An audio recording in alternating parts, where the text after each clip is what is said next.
En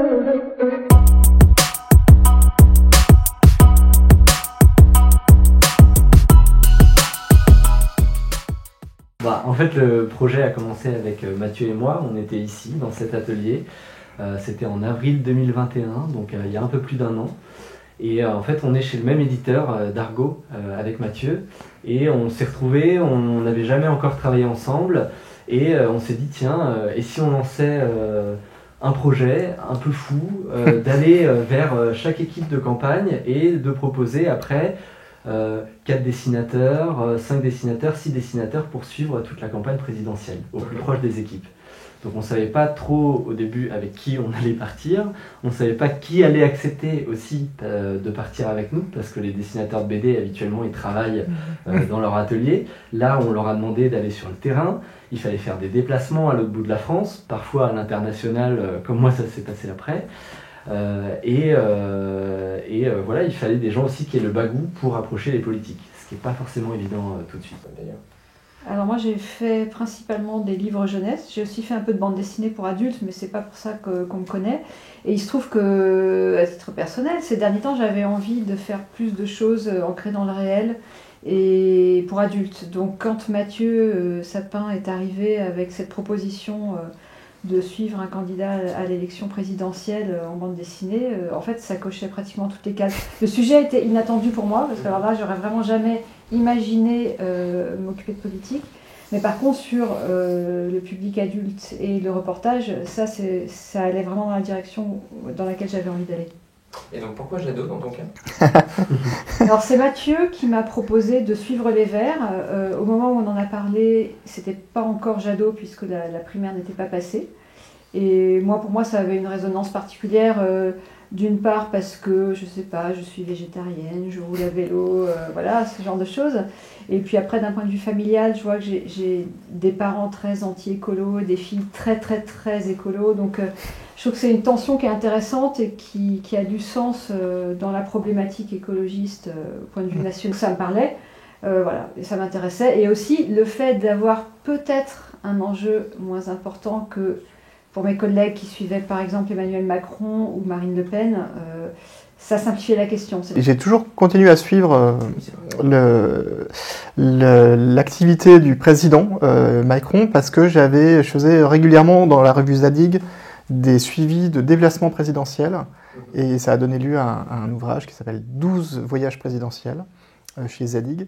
Et donc moi c'était assez logique que je suive Macron parce que j'avais les contacts. Et puis on savait que ça allait être compliqué de toute façon parce que, étant président, il était probable qu'il se présente tard. Et donc c'était pas un cadeau à faire à un autre auteur de lui dire bon bah voilà t'attends et puis t'espères que ça va marcher au mois de fin mars. Donc ça s'est fait, c'était assez évident. Ce qu'on n'a pas dit c'est que dans l'album on est chacun, on se met en scène. Donc chacun de nous se représente en train de suivre tout ça. Donc quand Dorothée parle aussi de sa situation familiale ou quoi, c'était des choses qui étaient intéressantes de contextualiser, de mettre de la subjectivité dans nos différents points de vue et de l'assumer complètement. Étant donné qu'on n'est pas journaliste, autant faire quelque chose de différent, même si on va assister aux mêmes événements, plutôt que de faire en moins bien ce que font déjà les journalistes. Donc ce parti pris de subjectivité, il était vraiment très adapté au médium. On sait d'où on parle chacun, et on ressent des choses, et on vit des choses, et c'est ça qu'on raconte en fait. Donc les idées du candidat, c'est l'arrière-plan de ce qui se raconte, mais nous, notre récit à nous, c'est pas ça. Par rapport aussi au lecteur, l'idée c'était vraiment de prétendre être relativement objectif, même si le livre ne l'est évidemment pas, mais en tout cas pas militant. Mais le fait qu'il y ait plusieurs points de vue qui parfois se contredisent, parfois se complètent, de toute façon, moi me tranquillise par rapport à ça. On sait que c'est un livre avec autant de points de vue et de courants différents.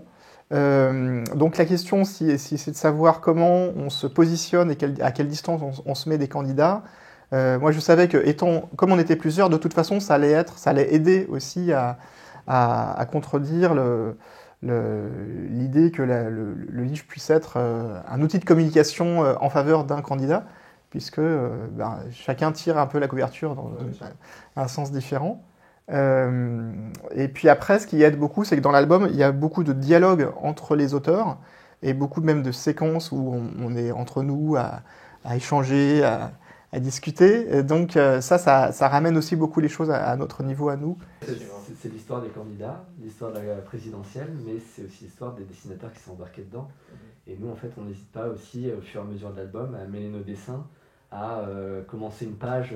C'est Mathieu qui va commencer une page, puis Dorothée va prendre le strip suivant, et ensuite, moi, je vais prendre le dernier strip, et puis ensuite, on va avancer comme ça. Donc, tout au début de l'album, on est chacun dans notre trajectoire, dans nos couloirs, dans notre campagne, avec quand même des fils signal, des fils télégrammes qu'on a pu se créer durant cette aventure pour échanger rapidement entre nous. Donc on met en scène aussi tous ces échanges par SMS, tous ces échanges par mail, etc. qu'on peut avoir quand on s'envoyait des pages, des crayonnés, des dessins, quand Lara râlait parce que l'attaché de presse de Mélenchon voulait pas lui répondre à temps, etc. Et puis ensuite, on voit cette construction dans l'album, et petit à petit, on prend nos aises avec le collectif. Et dans les dernières pages, je crois que d'ailleurs le dessin final, c'est un dessin où on a tous travaillé dessus, ensemble, les 6 auteurs. Sauf Morgane, pas si dans un téléphone. Si, Morgane dans un téléphone. Donc, on est bien tous les 6. Même avant de mêler les dessins, quand on était chacun dans nos séquences très séparées, on se passait le relais du récit. Donc il y avait quand même du collectif, mais il se passait à un autre niveau. Par exemple, sur la guerre en Ukraine, ça passe entre 3 auteurs, en fait, entre les prémices et la déclaration, et vraiment, la narration, elle passe de l'un à l'autre. Non, mais il y avait des règles au départ qui étaient qu'on ait chacun le même nombre de pages. Ce qu'on n'a pas dit aussi, c'est que donc toutes ces... je cherche un autre mot que séquence, depuis tu m'as mis le doute avec des scènes. Chaque scène se répond les unes aux autres au fur et à mesure de l'album pour créer un récit commun. Donc il y avait ça. Une autre règle, c'était de se mettre en scène. Mais donc on avait toutes ces règles en tête, et après l'album s'est fait vraiment entre nous. Alors bien sûr, on montrait les scènes et puis l'avancée de l'album aux éditeurs, mais de toute façon, en vérité, on n'avait pas le temps de créer un dialogue tellement développé. C'était vraiment... l'important, c'était que les règles de base soient très, très lisibles, très claires, et après, c'était parti, quoi. C'était une espèce de marathon qui s'est terminé en sprint. Surtout, oui, plus on avançait, plus c'était... moins on avait le temps, et donc moins on rendait compte de ce qu'on avait fait. Voilà. À la fin, c'était tac, tiens, j'ai fini une planche. Ah bon. On avait ces contraintes techniques qui étaient quand même hyper importantes, parce qu'il faut savoir qu'une partie de l'album est partie à l'impression avec la couverture avant le résultat du second tour. Avant le premier tour. Avant le premier tour, avant même. le premier tour, même, avant le premier tour. Donc en fait, on ne savait pas ni le résultat du premier tour, ni évidemment du second. Et on a essayé d'ajuster les pages comme on pouvait. On avait d'énormes contraintes techniques. Et à la fin, on se retrouvait avec pas assez de pages pour raconter tout ce qu'on voulait. Donc à ce moment-là, on s'est mis à mêler nos dessins et essayer de trouver des artifices. Tiens, tu peux parler de ça à ma place, etc. Et puis, je pense que c'est ça qui en fait un objet aussi unique. C'est que en bande dessinée, habituellement, on a le temps de reprendre des chapitres, on a le temps d'installer des running gags, d'installer des personnages. Là, parfois, moi, je croisais un personnage chez les LR, et puis 2 semaines après, il n'était plus là, et je me disais, bon, bah mince, tant pis, j'ai commencé à parler de lui, là, je peux plus installer le récit, en fait. Mais ça fait partie de la saveur de cet album aussi, et de sa particularité. Moi, je travaille assez rapidement, je suis organisée, donc vraiment, niveau technique, ça, j'ai rien changé. Et en fait, je me suis même rendu compte que l'acquis que j'avais sur des projets hyper différents m'a beaucoup servi. Pour moi, ce qui a été le plus inhabituel, c'était d'une part de se déplacer sur le terrain et d'être dans un espèce de présent entre ce qu'on vit et ce qu'on raconte. Donc ça, c'est très différent de ma manière de travailler habituellement, qui passe par davantage de filtres. Mais techniquement, j'ai rien changé, et je voulais pas changer justement parce que comme il fallait être très réactif, je voulais être avec un outil que je maîtrise. À chacun nos styles graphiques qui sont malgré tout compatibles, c'est-à-dire qu'ils se répondent avec c'est pas dissonant, mais c'est vraiment voilà, une agrégation de styles différents, mais qui se répondent et créent un récit global. Et c'est vrai que ça aussi, c'était un peu un pari qu'on n'a pas tellement anticipé, et je pense pas que les uns ou les autres on ait vraiment adapté notre style pour le livre, mais forcément de façon organique, il se crée quelque chose, une émulation qui fait que on l'aurait peut-être dessiné différemment si on était seul. Ça, c'est difficile à dire. On avait convenu entre nous d'un gabarit par rapport au format de page pour avoir tous les mêmes marges et que ce soit cohérent. Après, à l'intérieur de ce cadre, on était assez libre. Et après, toute la partie couleur qui nous permettait aussi de lier dans nos différents dessins et puis les différents tons chromatiques, c'était Clémence Sapin qui fait toute la partie colorisation de l'album et qui a trouvé des gammes de couleurs pour chacun. Donc c'était la même mise en couleur en gros dans la forme, mais après on avait chacun notre gamme et puis quand on passe au feuilletage, on s'aperçoit tout de suite, ok, on est côté LR, on est côté Jean Lassalle, on est côté Macron, etc., etc. Et on peut avancer comme ça. Donc on a à la fois la couleur qui lie, nos styles qui sont différents, mais en même temps on se répond dans les histoires.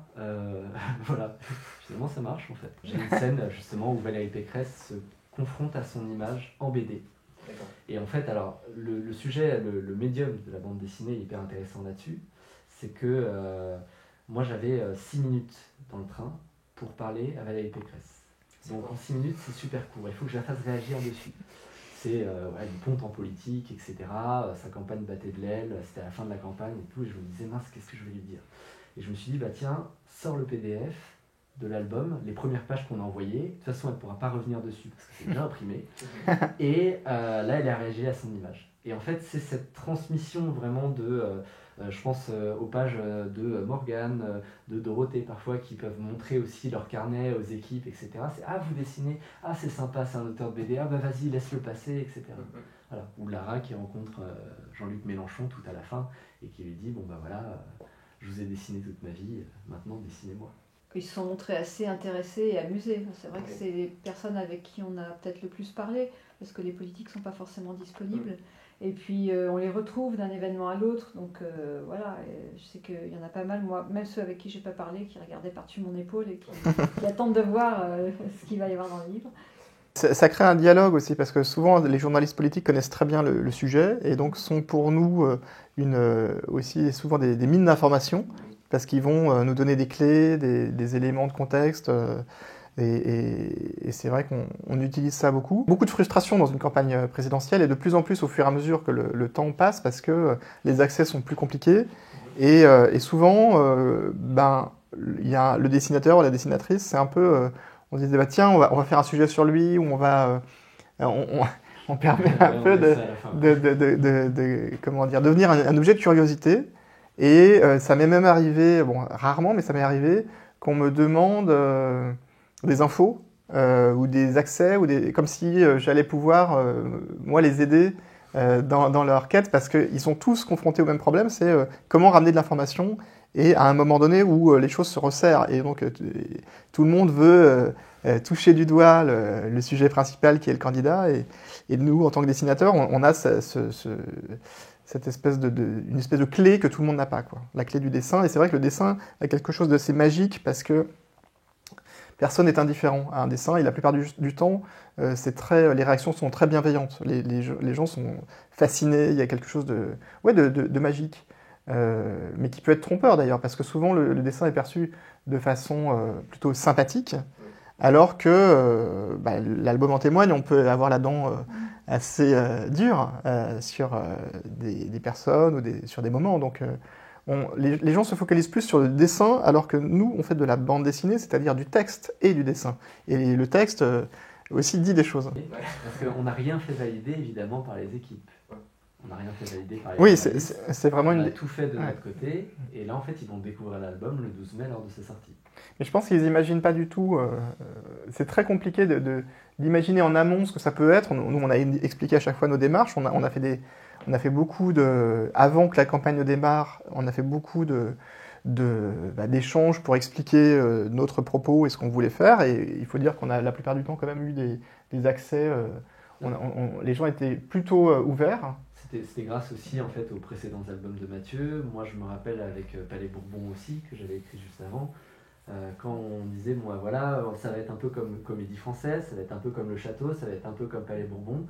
moi j'avais l'équipe LR qui me disait ah oui c'est vrai, ok on a compris ce que tu veux faire, bah vas-y laisse-le passer à tel moment dans tel meeting, tiens là tu pourras voir la candidate un peu plus solo comme tu veux, etc. etc. Voilà, ça nous donnait vraiment des clés, mais c'est grâce à ces albums qu'on avait aussi ces clés là, qu'on pouvait montrer à peu près ce qu'on voulait faire. Le passeport Mathieu Sapin. Ouais c'est ça. Le but de l'album, il est peut-être différent pour chacun d'entre nous. Je ne sais pas comment vous l'avez vécu. Moi, étant donné que je suis vraiment novice en politique, ce que j'ai cherché à faire, c'est comprendre ce que c'est que le métier de candidat et qu'est-ce que c'est qu'élaborer un discours de campagne pour, au final, changer la société. Donc voilà, c'est un sujet extrêmement vaste que j'ai juste commencé à explorer, mais c'était ça qui m'intéressait. Moi, ce qui a changé dans ma vision de la politique, c'est que je m'attendais à rencontrer davantage peut-être de dogmatisme et de langue de bois. Alors, je ne sais pas si j'ai eu beaucoup de langue de bois, j'ai probablement eu des discours politiques, donc ils sont quand même calibrés, mais j'ai senti beaucoup d'engagement véritable, de sincérité et de boulot, et ça m'a plutôt impressionné, quoi. Après, il ne s'agit pas d'être d'accord ou pas, mais juste dans l'engagement personnel que ça représente pour toutes les personnes que j'ai pu croiser, que ce soit le candidat ou les personnes qui gravitent autour, les conseillers, directeurs de campagne, attachés de presse, etc. Mais ça, c'est vrai que je suis complètement d'accord avec ce que tu dis. Et c'est vrai qu'on a cette image un peu des politiques qui font les choses de façon intéressée pour eux-mêmes ou quoi. Alors, ce qui est, à mon sens, pour ce que j'en ai observé, c'est des gens qui, au contraire, se mettent beaucoup, s'engagent totalement, tout leur temps et leur vie de famille, etc., est complètement dévolu à l'action politique. Et par rapport à l'intéressement, ils pourraient faire des métiers beaucoup plus lucratifs. Mais donc il y a quelque chose de très âpre, de très dur dans cette vie d'homme ou de femme politique, et qui en plus est souvent violent et payé de moments très, très durs à vivre. Donc moi, ça reste un mystère, après des années à observer ça. Qu'est-ce qui motive ces personnes pour continuer à faire ce qu'ils font, quoi. Le Covid, la guerre en Ukraine, un contexte très particulier, beaucoup de médias qui parlaient que de Zemmour tout au début de la campagne. Finalement, c'était quand même une campagne assez violente et nous, on a été pris un peu dans tout ça et on parlait juste du moment. Comment dire, j'ai une amie qui m'a expliqué qu'elle ne votait pas. Et ça, pour moi, c'était très difficile à entendre parce que quand on voit tout ce que ça engage, nous, on était témoins de tout ce que... Voilà, c'est de se dire, non, mais moi, c'est pas pour moi, ça me concerne pas. J'ai du mal à comprendre, mais c'est un fait et il y a beaucoup de gens qui se désintéressent. En ce qui me concerne, je dirais que l'abstentionnisme, je ne l'ai pas évoqué parce que, en tout cas pour les Verts, ça s'est plutôt joué entre le premier et le deuxième tour. Voilà, avec les reports de voix ou les non-reports de voix entre Jadot et Mélenchon. Donc c'est un peu hors champ de ma partie du récit. Et c'est vrai que si on avait pu, ça aurait été intéressant de presque même une personne supplémentaire suivre ne serait-ce que l'abstention, parce que ça représente une part non négligeable de l'électorat. Mais c'est vrai que bon là, c'était un peu... Et il y a des absents hein, dans l'album, il y a aussi Poutou, Dupont-Aignan, Nathalie Arthaud qu'on n'a pas pu traiter. Après, c'est la limite de la démarche, et nous, on met en scène aussi les limites, hein, c'est-à-dire qu'on montre les moments de galère, les moments où on n'arrive pas, les portes closes. Donc, voilà, c'est des choses qu'on aurait pu, mais qu'on n'a pas pu traiter autant qu'on aurait voulu. Ouais. On a fait un gros livre, mais au final, on n'avait pas tant de pages chacun que ça. Mathieu, depuis le début, nous disait « Attention, attention, vous n'aurez pas la place ». Moi, je me disais « Ouh là là, 40 pages sur la présidentielle, mais comment je vais faire ?» Donc au début, j'essayais de remplir, et à la fin, comme tout le monde, j'avais pas assez de pages. Donc évidemment, il y a des choses qu'on n'a pas traitées parce que ça débordait, quoi. C'est un crève-cœur quand même de se dire « C'est bon, cette couper. Séquence-là, on est obligé de couper ». Je suis parti dans un bus à l'autre bout de la France, j'ai fait 7 heures de bus, etc. Bon bah voilà, pour rien, c'est gentil.